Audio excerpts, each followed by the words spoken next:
अस्सलाम वालेकुम दोस्तों। अप्रैल 2003 में मीरन शाह शूरा की तश्कील हुई थी। उसके क़याम की तकरीब में मरहूम जनरल रिटायर्ड हमीद गुल और मौलाना फजलुर रहमान भी मौजूद थे।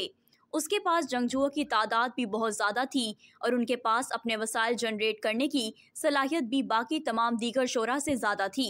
जलालुद्दीन हक्कानी के बेटे सिराजुद्दीन हक्कानी, जो अब अफगानिस्तान की नई तालिबान हुकूमत में वज़ीर दाखिला हैं, वो इसके मरकज़ी कमांडर थे।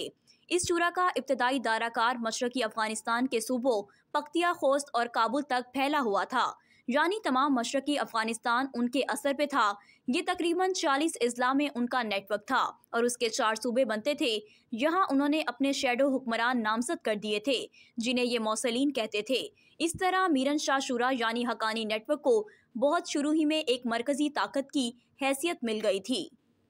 दोस्तों, उनके पास एक central command and control structure बन गया था। अमरीकी और इत्तेहादी फोर्सेस पर सबसे ज़्यादा ताबड़तोड़ हमले पूरे 20 साल में इसी शोरा की अमलदारी में हुए थे।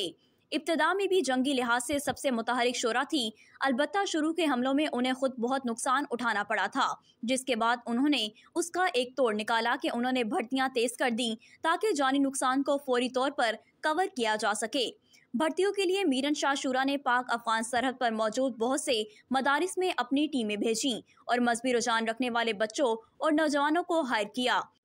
यहाँ से उन्हें बड़ी तादाद में अफरादी कुव्वत भी मिलने लगी। हक्कानी नेटवर्क का दोस्तों सबसे ख़तरनाक हथियार जो था वो खुदकुश हमले थे, जिन्हें वो फिदाई हमले कहते थे। इसके लिए भी उन्हें पाक अफगान सरहद पर मौजूद मदारिस के मुंतज़मीन बहुत मदद फराहम करते थे। वो लोग अपने मदारिस और कुर्बा जवार से सैकड़ों ऐसे मासूम बच्चों को तैयार करते थे जो उनके बकौल अपनी खुशी से बारूदी जैकेट पहनकर खुद को उड़ा देने के लिए तैयार होते थे। तो मुल्ला उबैदुल्ला और मुल्ला अब्दुल गनी बरादर, जो राहबरी शोरा के सबसे ताकतवर लोग थे, वो इसी मीरन शाह शूरा को बाकी शोराओं की तरह राहबरी शोरा के अंडर लाना चाहते थे, ताकि जंग को एक मरकज से कमान किया जा सके और दुनिया के सामने अपनी ताकत इकट्ठी करके दिखाई जा सके।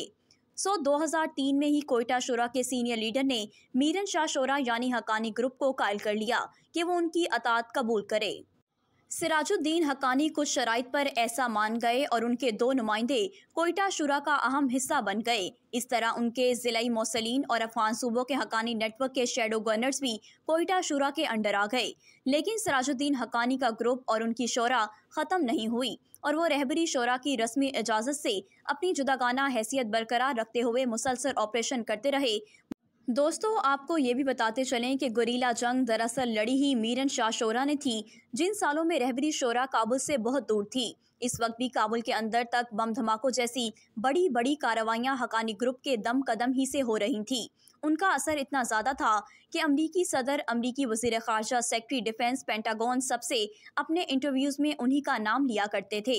तो इन सब वाक़यात से आप इतना तो लाजमी समझ चुके होंगे कि 2003 तक तालिबान ने एक मरकज़ी इदारा बना लिया था, जिसके तहत वो आगे की जंग लड़ने वाले थे। इस मरकज़ी रहबरी शोरा का पहला मकसद था कि वो अमेरिका और दुनिया के सामने अपनी बार्गेन पोजीशन मजबूत कर सकें। इब्तदा में अमेरिका को अफगानिस्तान से निकालना उनके मकसद में हरगिज़ शामिल नहीं था, लेकिन जाहिर है कि असल में देरपा मकसद बहरहाल यही था कि अमेरिका और इसके इत्तेहादी मुकम्मल तौर पर अफगानिस्तान से चले जाएं। लेकिन उन्हें अपने मकसद के हसूल के लिए अब बहुत ज़्यादा फ़ंड्स चाहिए थे। तो रहबरी शोरा ने 2003 से फ़ंड जमा करने के लिए मुकामी ताजरों, ज़मींदारों, अरब ममालिक के हमदर्दों, पाकिस्तान और ईरान की खुफिया एजेंसी और यहाँ तक कि चीन की खुफिया एजेंसियों से भी राब्ते किए। इन सब की वजह से पहले साल यानी 2003 और 4 में रहबरी शोरा ने 20 मिलियन जमा किए। इस रकम ने उनका एतमाद बहुत बुलंद कर दिया और उन्होंने पाकिस्तानी इदारों से बॉर्डर की कुछ सहूलियात भी हासिल कर लीं। दोस्तों, ये सहूलियात कुछ लो और कुछ दो की बुनियाद पर हासिल की जाती थी, यानी कुछ खास सामान और कुछ खास लोगों को तालिबान आने और जाने देते थे और बदले में बॉर्डर पर मौजूद दोनों तरफ की सिक्योरिटी फोर्सेस उन्हें या उनके कुछ लोगों और मखसूस सामान को आने और जाने देते थे और ये सब कुछ खुफिया तौर पर तय होता था। लेकिन जाहिर है कि इसकी पासदारी करना दोनों के फ़ायदे की बात थी, सो पासदारी की जाती थी। लेकिन याद रहे कि यह बहरहाल एक लूज सा एग्रीमेंट होता था, जिसमें चीज़ें थोड़ा बहुत आगे पीछे होती रहती थी। 2004 से कोयटा शूरा ने अब बाकायदा काम शुरू कर दिया। उनका पहला मिशन था कि अफगान सूबों में शैडो गवर्नर्स लगाए जाएं। दोस्तों, इन गवर्नर्स की जिम्मेदारी रहबरी शोरा कई अहम काम लगाती थी और फिर इनसे रिपोर्ट्स तलब करती थी। जो काम बाकायदगी से शैडो गवर्नर्स के करने के होते थे वो ये थे कि तालिबान जंगजुओं और ओहदेदारों की हिफाजत करना और तमाम अखराजात की तफसीलात रहबरी शोरा के फाइनेंस कमीशन को भेजना। उन्हें शैडो गवर्नर्स की निगरानी में तालिबान की टीमें रात के अंधेरे में मोटरसाइकिलों पर आती और इन लोगों को निशाना बनाती जो अमरीकियों या हामिद करजई की हुकूमत से ताउन कर रहे होते थे।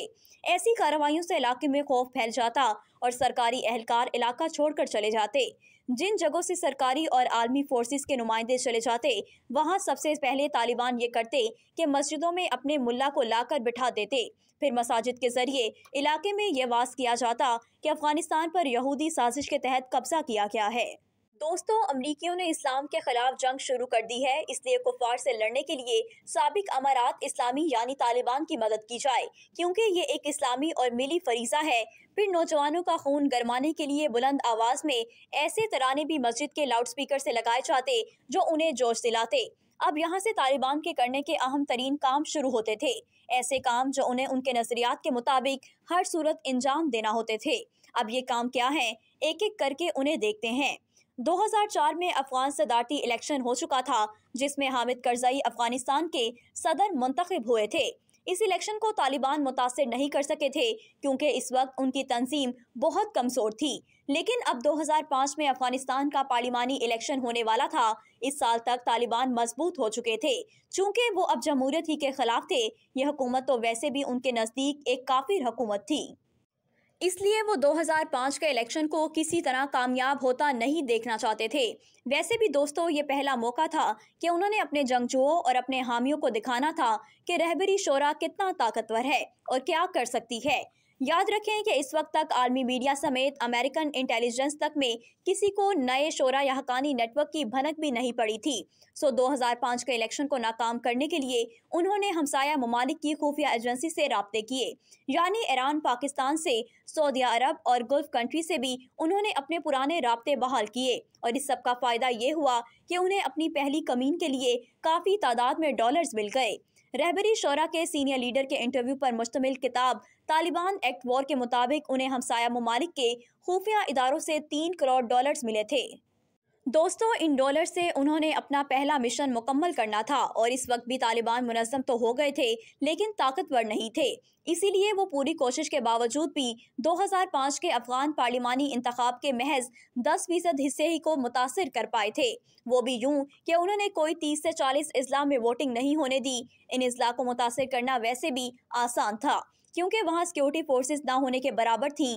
बाकी इलाकों में तालिबान की इलेक्शन रोकने की कोशिश बस इतनी ही थी कि वो मसाजिद में वाज करवा देते थे या तालिबान के मुल्ला लोगों के सामने तकरीरें कर दिया करते थे कि मगरबी जमहूरियत खिलाफ इस्लाम है, इसलिए उसका बाइकआउट किया जाए और बराए मेहरबानी इसमें हिस्सा ना लिया जाए। और दूसरा काम जो तालिबान के रहबरे शोरा ने शुरू किया वो ये था कि लड़कियों के स्कूलों को तबाह करने का काम था। दोस्तों, शायद आपके लिए ये बहुत हैरत की बात हो कि तालिबान स्कूलों को क्यों तबाह करते थे। दरअसल उसके पीछे तालिबान की एक नज़रियाती आसास थी। वो समझते थे कि अफगानिस्तान के स्कूलों में बच्चों को वही निसाब पढ़ाया जाना चाहिए जो उन्होंने अपने दौरे हुकूमत में यानी मुल्ला उमर की सरबराही में तैयार किया था। वो उसे ही इस्लामी निसाब समझते थे और जो निसाब 2001 के बाद के स्कूलों में पढ़ाया जा रहा था उसे उन्होंने गैर शरई करार देकर इस पर पाबंदी लगा दी थी। वो इस निसाब को हर कीमत पर रोकना चाहते थे। इसके लिए रहबरे शोरा अलमरूफ कोयटा शोरा के तहत काम करने वाले एजुकेशन कमीशन ने 2005 में एक लाहे अमल तैयार किया। उन्होंने पहले तो पूरे अफगानिस्तान में अपने महाजों के जरिए खबर फैलाई कि 2001 के बाद तैयार होने वाला निसाब ममनू है। दूसरे मरहले में इन स्कूलों को तलाश किया जाता जहां उनकी बात नहीं मानी जाती और नया निसाब ही पढ़ाया जा रहा होता था। ऐसे स्कूलों की इंतजामिया को वार्निंग दी जाती कि वो ये निसाब पढ़ाना बंद कर दें, लेकिन अगर वार्निंग के बाद भी स्कूल्स में नया निसाब बंद नहीं किया जाता तो तीसरे मरहले में इंतजामिया को मारा पीटा जाता